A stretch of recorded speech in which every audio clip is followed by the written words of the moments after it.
Vauxhall was founded in England in 1857 to make pumps and marine steam engines. Then in 1863, they expanded into traveling cranes. The company began manufacturing cars in 1903, starting with a 5-horsepower single-cylinder model using a tiller with 2 forward gears. About 70 were made in the first year, before the car was improved with a steering wheel and a reverse gear for 1904. And in 1907, the company name was changed from Vauxhall Iron Works to Vauxhall Motors. The same year, they introduced the Y-Type, which established a reputation for reliability and endurance, easily winning numerous races, hill climbs, and reliability runs, and evolving into the regular production A-Type. Also called the 20 horsepower, it used a 3-liter engine and was offered on a 115 or 123-inch wheelbase. In 1913, they introduced the 3098, or E-Type, a smaller car using an 114 to 118-inch wheelbase. Initially, it used a 4.2-liter 258 for up to 90 horsepower, considered by some to be Britain's first true sports car. And starting in 1919, would add electric start, lights, and a speedometer. But Vauxhall would struggle in the post-World War I recession with their premium line of vehicles. And with annual production under 1,000, profits were slipping away. But in 1925, the company would be taken over by General Motors, who would transition the brand into the mainstream, as evidenced by the Cadet introduced in 1930. Prices started below £300. It used a 107-inch wheelbase and was powered by a 2-liter overhead valve straight 6. And over its 4-year run, Vauxhall would sell nearly 10,000 of them. And that would be followed by a spin-off division to produce commercial vehicles, using the Bedford name, initially based on Chevy GMC trucks. The move down market continued in 1933 with the Light 6, down to 154 inches long on a 101-inch wheelbase, and powered by a 36 horsepower 1.5-liter or 48 horsepower 1.7-liter. It was priced under £200, and sales were over 25,000 annually, seeing a restyle after only 15 months. The trend would continue in 1937 with the 10-4, or H-Type. Priced between 170 and 180 pounds, it was very much in the entry-level segment, but more advanced with unitized construction, a fully synchronized transmission, and windshield wipers. It was 156 inches long on a 94-inch wheelbase, weighing 2,000 pounds, and powered by a 35 horsepower 1.2-liter.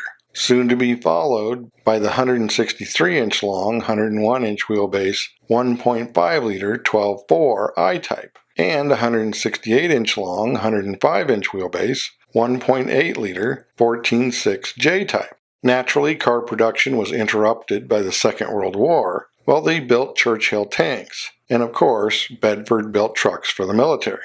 Vauxhall would return to car production after the war where they had left off, with the models become simply the 10, 12, and 14.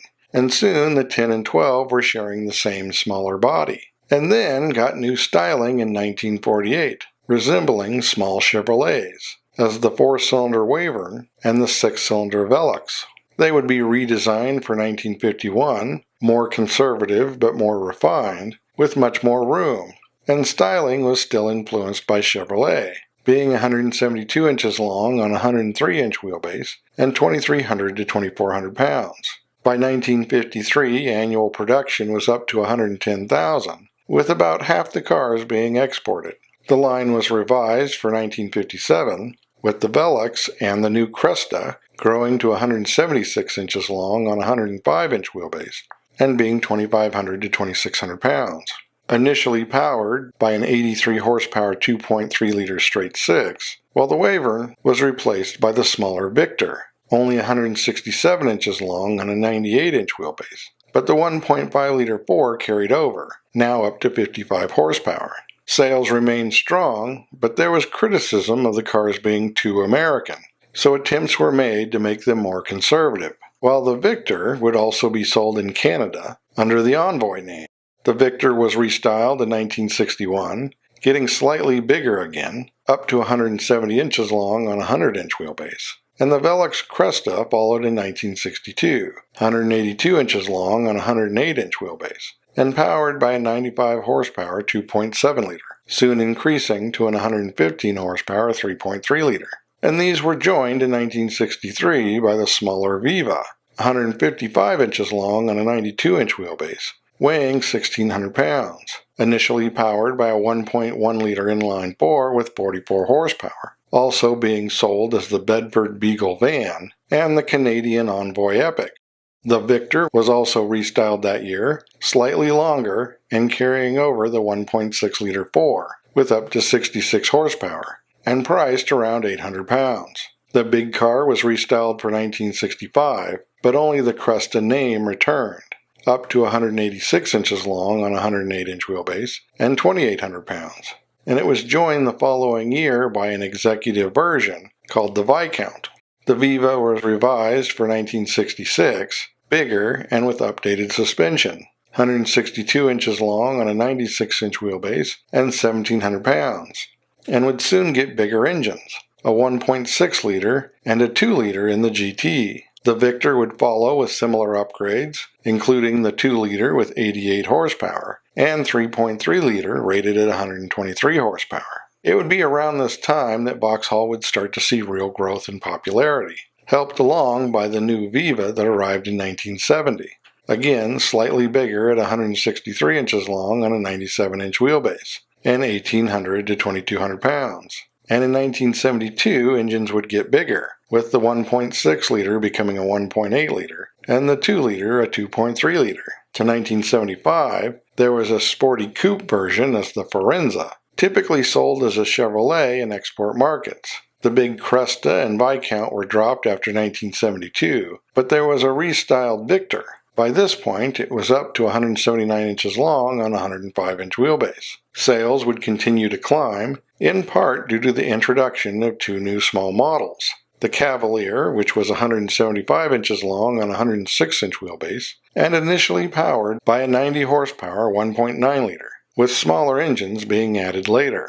And the Chevette, which was 155 inches long on a 94-inch wheelbase, with a 58 horsepower 1.3 liter.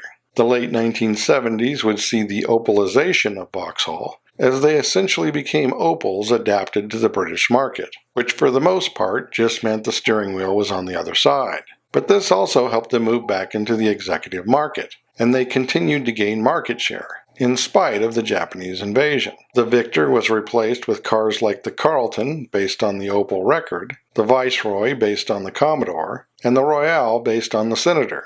Cars that were primarily aimed at the home market, as Opel took over most export markets. Then in 1980, the Viva was replaced by the Cadet-based Astra, and in 1981, the Cavalier became a GM J-body, essentially the same car as the Chevrolet of the same name, to become one of Britain's best-selling cars.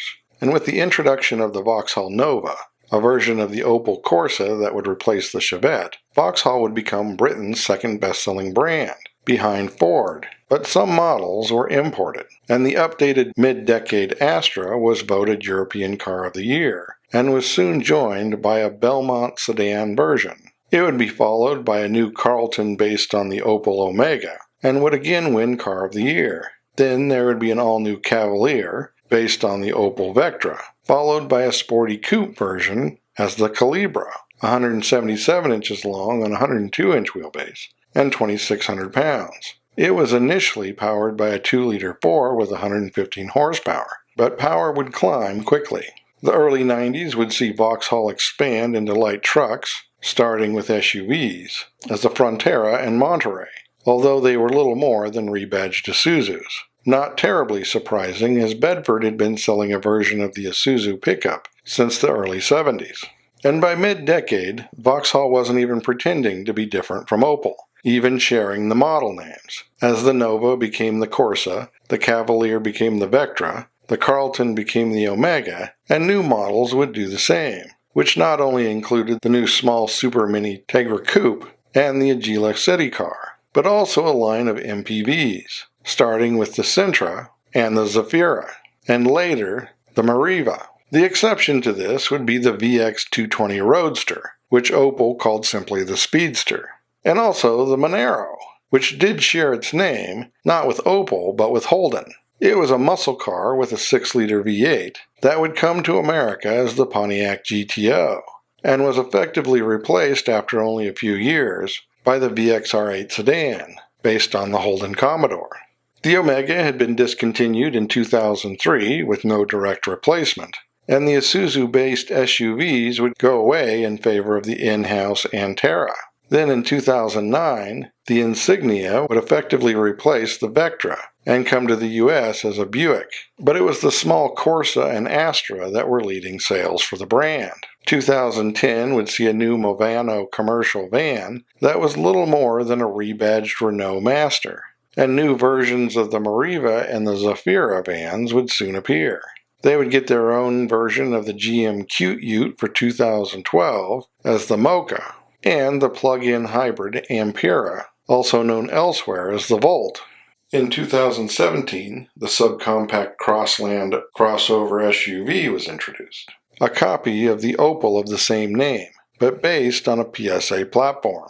The same year that GM sold Vauxhall and Opel to PSA, which put an end to most of the Vauxhall car line, the exceptions being the top-selling Corsa and Astra. The line of vans and SUVs carried on, partially revised, with the Crossland reviving the Frontera name, and the Zafira becoming the Life. Then in 2021, PSA would merge with Chrysler to form Stellantis, which led to a reduction of Vauxhall facilities. What remains is primarily supposed to focus on electric vehicles, while all other models will come from mainland Europe. What this means for the future of Vauxhall is yet to be seen. So as always, thanks for watching. Don't forget to comment below and like and subscribe.